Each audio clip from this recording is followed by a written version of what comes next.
everybody, welcome to DriveThruU 506. Today we're going to take a look at Escape from the Aliens in Outer Space, and this is the Ultimate Edition. This is published by Osprey Games, and this had a previous publishing run, I think about 5 or 6 years ago, and then was republished, and I think it was kickstarted by a different company. There's a whole kind of history to it that I'm not really sure about, but Osprey has brought us this game, and this is you could call it a social deduction game, but it's kind of like multiplayer Fury of Dracula. Now, Fury of Dracula is a multiplayer game, or Scotland Yard if you've played that.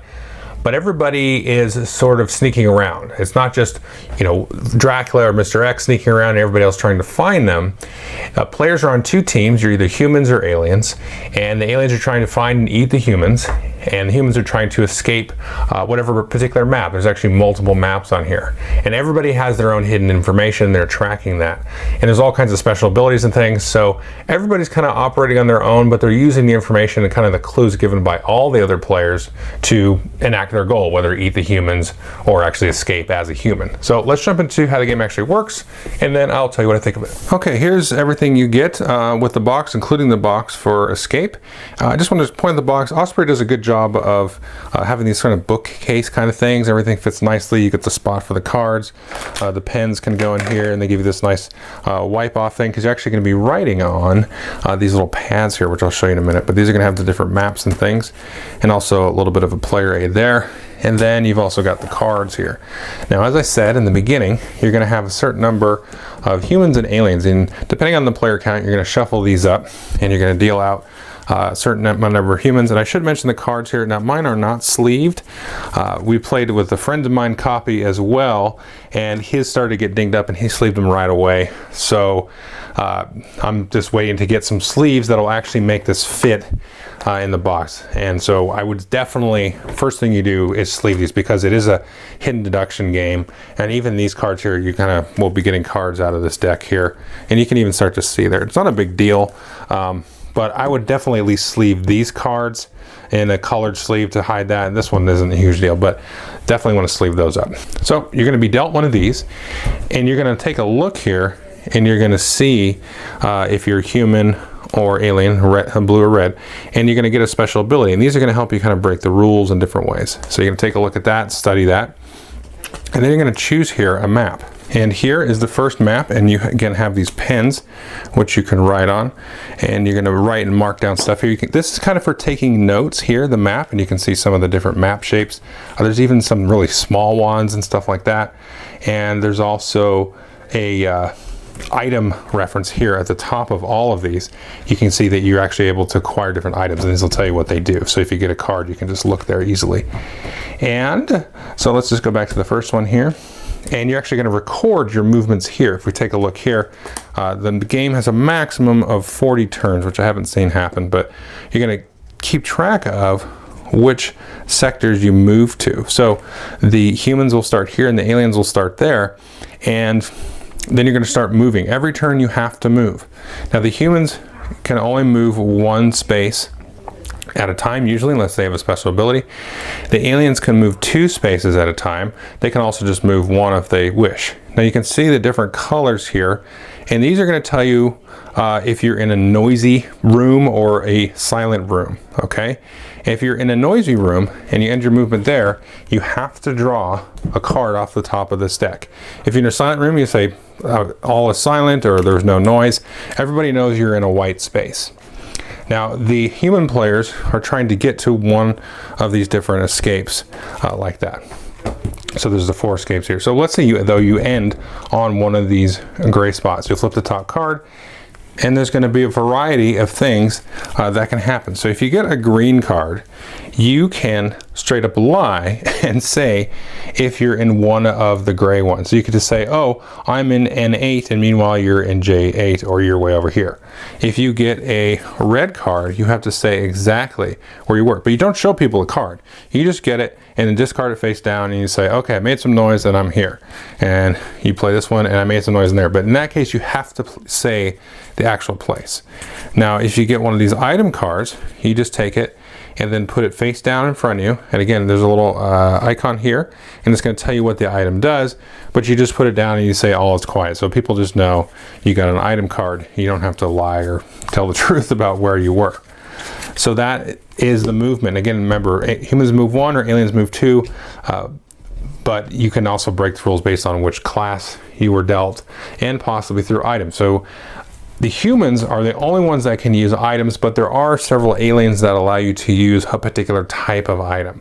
So even if you see somebody use an item, you declare that before or after your movement, then you discard the item and do whatever it says. They aren't necessarily a human. They could be an alien that's only allowed to use that particular type of item. Now, humans can't normally attack.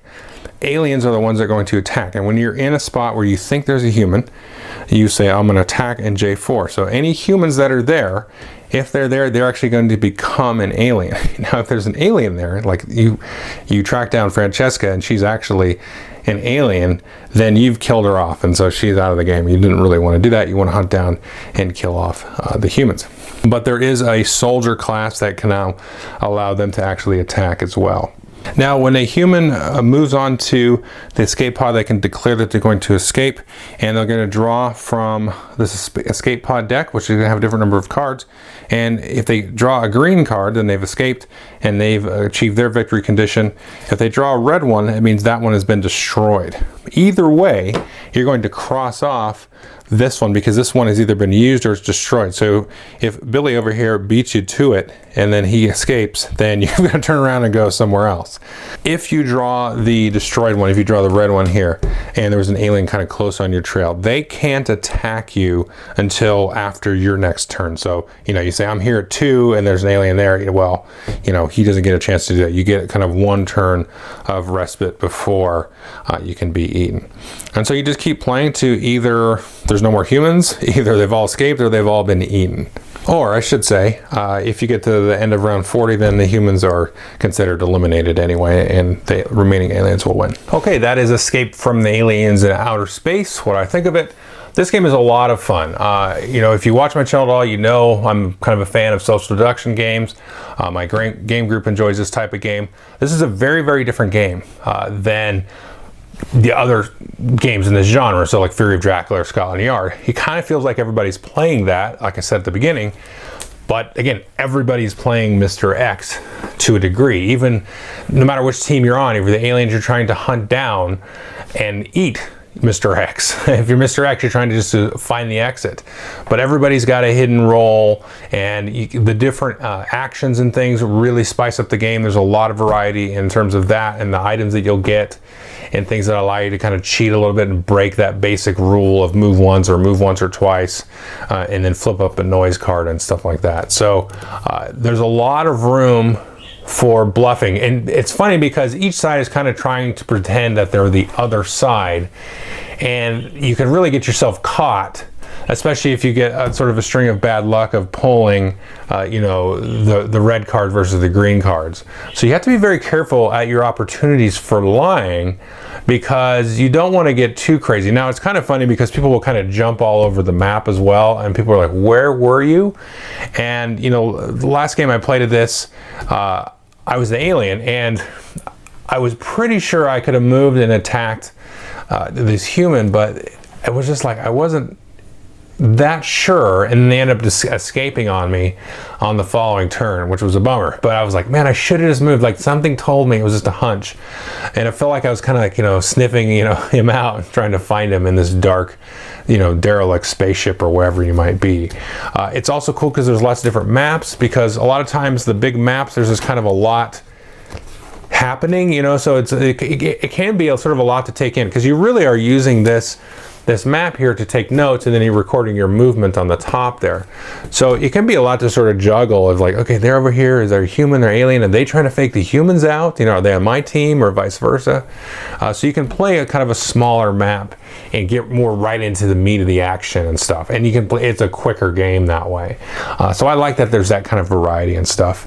I guess my only real ding is the cards, and I wish they were just a little bit better quality so you don't have to sleeve them. They're just a little bit cheap and dingy, but that's it. I mean, the pens work nice, and you know, you got the erasable laminated type of maps here. Those are really nice. The box is nice. The rules are very clear and all that good stuff. Just the card's a little bit cheap, but you can solve that with some sleeves. Other than that, though, very fun, very different game. You know, you see a lot of this kind of game, I guess, but I've never really seen one, you know, quite like this. And it's very easy and quick to break out. Once you kind of play it that first time, each play, then you get kind of deeper and deeper into the different kind of bluffs and strategies and things that you can try, and the different items, and you know, you have the different player powers and stuff that makes it very interesting to replay. So I definitely highly recommend this Escape from the Aliens in Outer Space. Okay, thanks.